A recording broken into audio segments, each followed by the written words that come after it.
Hello and welcome students, আশা করি তোমরা সকলেই খুব ভালো আছো। জ্ঞানজ্যোতি কোচিং সেন্টারের পক্ষ থেকে তোমাদের সবাইকে আরো একবার স্বাগত। তো আমি মীরা ম্যাম, আমি আজকে তোমাদের সেমিস্টার থেকে আবার একটি নতুন টপিক নিয়ে চলে এসেছি। আজকে বাংলার সাবজেক্ট থেকে তোমাদের সঙ্গে যেই টপিকটি আমি আলোচনা করব সেটা হচ্ছে বরেন্দ্রী উপভাষার ধ্বনিতাত্ত্বিক বৈশিষ্ট্য এবং রূপতাত্ত্বিক বৈশিষ্ট্য নিয়ে আমি তোমাদের সঙ্গে আজকে আলোচনা করব। তো আলোচনাটি শুরু করার আগে তোমাদের ছোট্ট করে একটা ইনফরমেশন দিয়ে দিই। বোর্ডের কর্নারে তোমরা দুটো নাম্বার দেখতে পাচ্ছ, এটা হচ্ছে আমাদের জ্ঞানজ্যোতি কোচিং সেন্টারের হেল্পলাইন নাম্বার। এখানে তোমাদের অনলাইনে ক্লাস নেওয়া হয় এবং তার সঙ্গে তোমাদের নোটসও দেওয়া হয়। তোমরা যদি আমাদের সঙ্গে অনলাইন ক্লাসে যুক্ত হতে চাও এবং নোটস পেতে চাও তাহলে অবশ্যই এই নাম্বার দুটির সঙ্গে যোগাযোগ করো। তাহলে বেশি কথা না বাড়িয়ে আমি আমার টপিকটি শুরু করছি।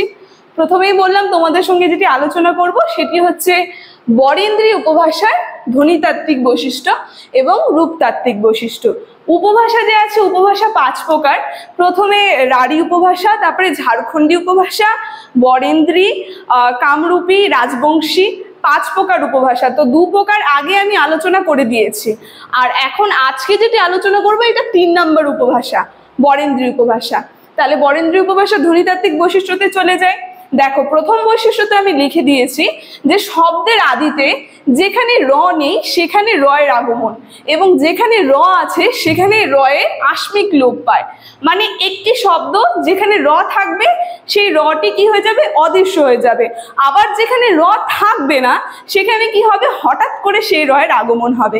দেখো আমি উদাহরণ দিয়ে দিয়েছি, সেটি দেখলে তোমরা আরো ভালো বুঝতে পারবে। যখন রাম হয়ে গেল আম, কি হলো, রটা এখানে ছিল, এখানে র লোপ পেয়ে গেল। তারপরে রস হয়ে গেল অস, দেখো এখানেও র ছিল, সেই রটা অস হয়ে গেল, এখানেও রটা লোপ পেয়ে গেল, মানে অদৃশ্য হয়ে গেল। তারপরে এই শব্দটিতে দেখো আম হয়ে গেল রাম, এখানে র ছিল না কিন্তু শব্দটায় পরে কি হয়ে গেল, র যুক্ত হয়ে গেল। তারপরে অঞ্জন হয়ে গেল রঞ্জন, দেখো এখানে র ছিল না, পরের শব্দতে কি হয়ে গেল, র যুক্ত হয়ে গেল। এই যে র যেখানে থাকছে না সেখানে আসছে, আবার যেখানে আসছে সেখানে আবার থাকছে না। তো এটাই ছিল এর প্রথম বৈশিষ্ট্যটা। তারপরে 2 নম্বর বৈশিষ্ট্য দেখো আমি আরেকটি বলে দিয়েছি, এতে কি হয়, ইয়া হয়ে যায়, ইয়া ধ্বনিতে রূপান্তর হয়। যেরকম দেখো আমি উদাহরণ দিয়ে দিয়েছি, দাও, তেল, দেন, এগুলো হচ্ছে এক একটি উদাহরণ। তারপরে তোমরা যদি রূপতাত্ত্বিক আর ধ্বনিতাত্ত্বিক বৈশিষ্ট্য আমি দুটাই তুলে ধরেছি তোমাদের সঙ্গে, এখন দুটি রূপতাত্ত্বিক বৈশিষ্ট্য নিয়ে আলোচনা করি।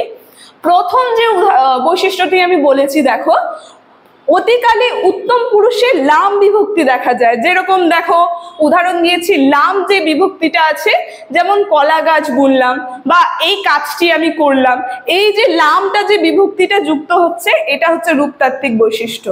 তারপরে দেখো আরেকটি বৈশিষ্ট্য আমি বলে দিয়েছি, গৌণকর্মে ক যে ক বিভক্তি রয়েছে সেটি লক্ষ্য করা যায়। যেমন হামা দাও হয়ে যায় কি, এই দেখো এখানে কটা লক্ষ্য করা যাচ্ছে, এই হামাক দাও হয়ে গেল। এই যে ক বিভক্তিটা যে এখানে যুক্ত হচ্ছে এটাই হচ্ছে রূপতাত্ত্বিক বৈশিষ্ট্য।